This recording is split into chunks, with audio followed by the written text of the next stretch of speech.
first question is, how much downtime will you need after surgery? I think they're talking about full replacement here, so if we're replacing all of the teeth.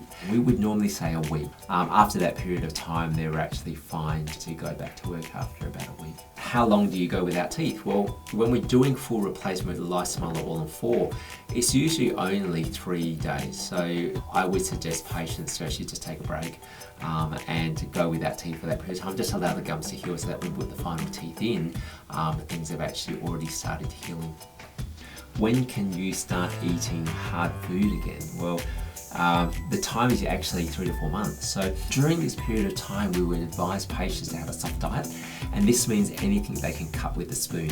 One of the other questions that has come through is smoking and all-on-4 replacement. And in fact, with all dental implants, there is definitely an increased failure rate when it comes to smoking, and we will discuss this with you.